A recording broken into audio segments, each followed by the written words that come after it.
জাতির পিতা একজন, এটা ঘোষণা করেছেন যিনি, তিনি কে? মিল্লাতা আবিকুম ইব্রাহিম হুয়া সাম্মাকুমুল মুসলিমিন। শুধুমাত্র কেবলমাত্র একমাত্র জাতির পিতা হবে একজন, তার বাড়ি কি গোপালগঞ্জ? ইসলাম মানার জন্য, দ্বীন কায়েমের জন্য অনেকগুলো আয়াত রয়েছে।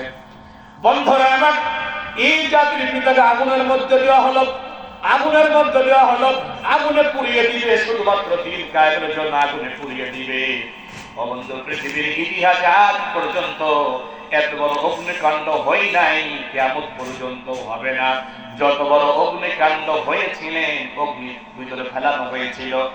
ইব্রাহিম আলাইহিস সালামের কথা বলেন, ঠিক কিনা? ইব্রাহিম আলাইহিস সালামের আগুনের ভিতরে নিয়ে দিলেন, পুড়াইয়ে দিলেন। আগুনের এমন ভাবে লাকড়িগুলো সাজাইছে, নিচে লাকড়ি, উপরে লাকড়ি, সামনে পিছনে লাকড়ি, মাঝে একটা চেয়ার দিয়েছেন, চেয়ারের পর বসায়, হাত দুটা বাঁধা আছে, পা দুটা বাঁধা। ইব্রাহিম সাল্লামকে আগুন ধরিয়ে দিয়েছেন। নমরুদ বাটপার শয়তানগুলো গান বাজনা করে আনন্দ উল্লাস করে দিচ্ছি মারে হাসে, ইব্রাহিমকে পুড়াই দিবে। ও বন্ধু, ইব্রাহিমকে পুড়াই দিয়ে দিচ্ছি মারে হাসে। কিছুক্ষণ পরে খেয়াল করে দেখে ইব্রাহিমের দুইটা হাত আগুনের একটা গুলি পরে এই রশি ছিঁড়ে গিয়ে দুইটা হাত খুলে গিয়েছে। সুবহানাল্লাহ বলে। হাত দুইটা এবার ঝাঁকি দেয়। আগুনের ভিতরে হাত খুললো কি করে? আরে খুললো কি করে, কিভাবে খুললো? যিনি করিয়েছেন তিনি কে? আল্লাহ। নমরুদ বেটার হাসা বন্ধ করে তাকিয়ে আসলে কিছু সময় পরে পায়ের রশিটাও খুলে যায়। আল্লাহু আকবার বলে। পায়ের রশিটা খুলে যায়, আগুনের ভিতরে হাঁটাহাঁটি করে। নমরুদ কয়, ব্যাপার কি রে? সারা জীবন আগুনকে পূজা করলাম, তুই পুরাইতে পারিস না। বন্ধুরা আমার, আগুন যে পুরাইতে পারে না। নমরুদ বেটা, তুই আগুন পূজা করতে পারিস, কিন্তু আগুন একজনের ইবাদত করে, তিনি কে?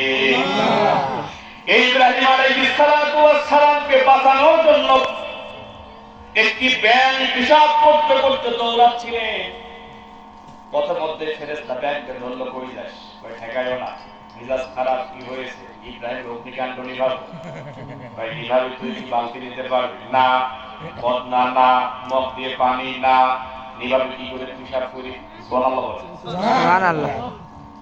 ভাই পেশাব করে নিভাবি, তোর পেশাব যদি আগুন নিভবে না, জ্বলবে, তুই ওই কাছে যেতে পারবি? কত ফটো বাদ দাও।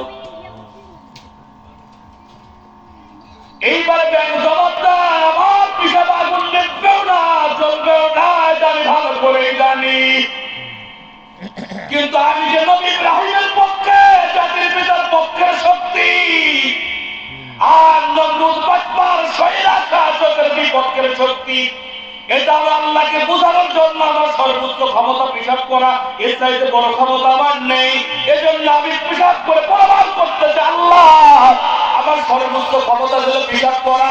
প্রমাণ করেছে আমি তোমার পক্ষের শক্তি, নমরুদের বিপক্ষের শক্তি। কথা বন্ধে কেরা বিল্লাহি তাকবীর, বিল্লাহি তাকবীর। প্রধান মেহমানের আগমন, প্রধান মেহমানের আগমন, নারে তাকবীর। শেষ করে দিচ্ছি বন্ধুরা। ও বন্ধু, ব্যাঙের ক্ষমতা ছিল পেশাব করা, পেশাব করে প্রমাণ করেছে আমি ইব্রাহিমের পক্ষের শক্তি। আগামী দিনে ইসলাম বিজয়ী লাভ করবে কিনা করবে সেটা বিষয় নয়।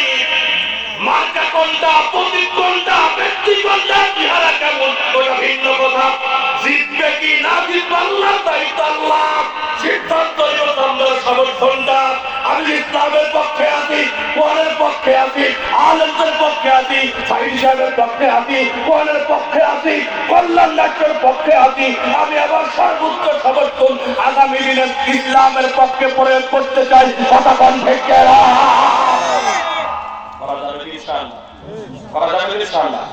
আপনাদেরকে আগামী ইসলামের পক্ষে থাকার আহ্বান জানিয়ে, আমি একজন এলেমহীন, যোগ্যতাহীন ছোট মানুষ, এলেম কালাম নেই, আপনাদের কাছে দোয়া চেয়ে শেষ করছি। আসসালামু আলাইকুম ওয়া রাহমাতুল্লাহ।